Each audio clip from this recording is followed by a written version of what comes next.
Ito sinabi niya mga kapatid eh. Teka, ano ko lang ha. Ito sinabi niya. Crisostomo Ibarra, sa meeting ng ME Servants, nabanggit ni Resty, invalid daw yung ginawa ni Brad Monlaw na nag-donate ng kidney.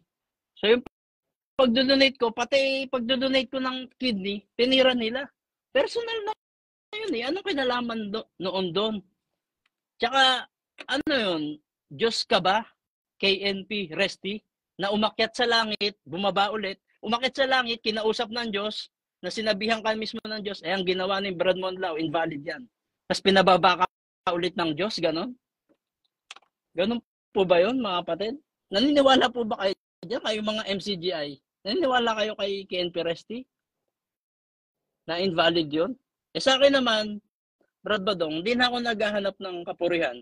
Actually, hindi ko na pinapangalandakan yan eh. That was 14 years ago na nag-donate ako ng kidney. O para patunayan na nag-donate ako, ayan, oo.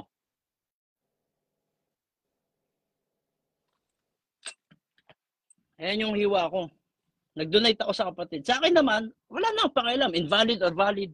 Ang mahalaga sa akin, yung kapatid na membro ng MCGI na nakita ko noon 14 years ago na may anak siya na baby na 1-year-old at nanganganib ang buhay niya. Nakita ko, naawa ako sa kapatid. Sabi ko, ayoko nang ganun. Na yung kapatid, na yung anak niya, mawawalan siya ng tatay. Kaya ginawa ko yun, nag-donate ako ng kidney. Na walang kapalit. Hindi ako nanghingi sa kanila ng kapalit. Pinuntahan ko agad yung kapatid.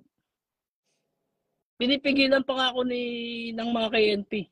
Ni KNP Resty, wag daw ako tumol dahil suspendido daw ako during that time. Pero wala akong pakialam sa kanila. Kahit suspendido ako. Dahil during that time, feeling ko may kumakausap sa akin na nagsasabi na tumuloy ako.